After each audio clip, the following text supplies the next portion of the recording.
Here we have an example of some numerical data and two different ways of displaying the distribution of numerical data. So whenever you have numerical data, you can show the distribution as a table, or you can just show them as a graph.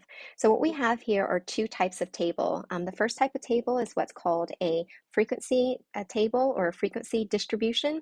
And then the second one is a relative frequency table or a relative frequency distribution.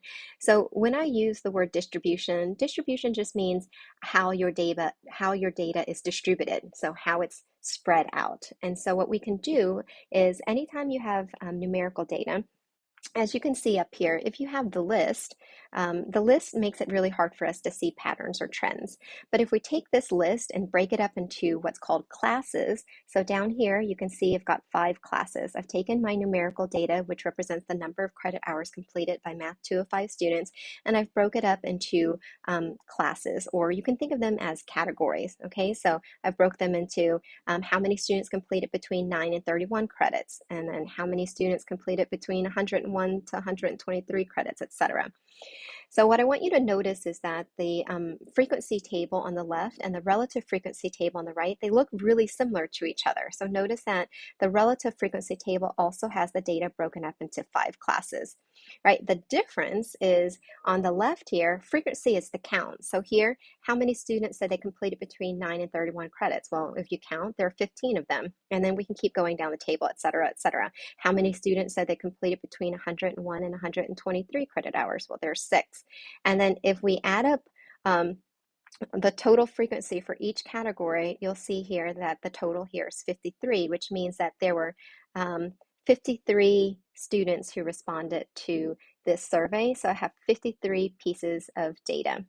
So on the right here, what you'll see is the relative frequency. So relative frequency represents the proportion. So what proportion of the 53 pieces of data that we have, right, or you can think of them as the 53 students who responded to the survey, what proportion of them completed between 9 and 31 credit hours? Well, that's 15 out of 53 students. So that gives us a relative frequency of 0.283, which we can then convert that decimal to a percent. So you can think of that as approximately 28.3% of the 53 students who responded to the survey completed between 9 and 31 credit hours.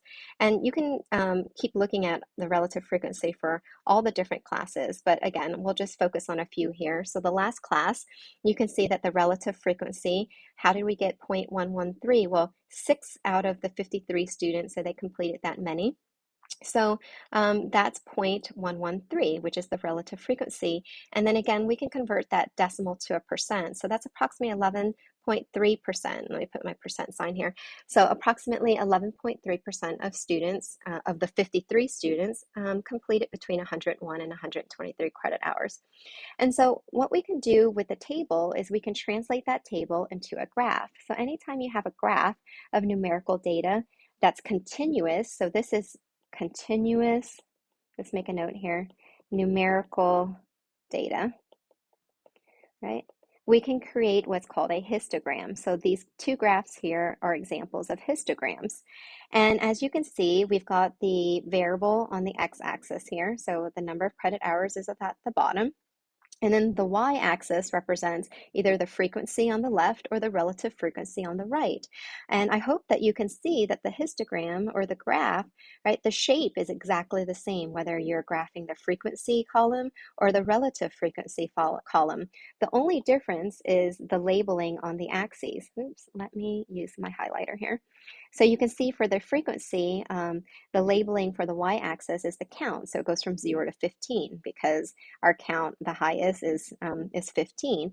And then on the right here, you'll see the relative frequency. It looks like the highest ratio is 0.245. So that's why you see here, or excuse me, 0.283. So that's why we see here the y-axis goes up to 0.283. So the relative frequency scale goes from 0, and the highest that it'll go is 1 because the whole makes 1. Okay,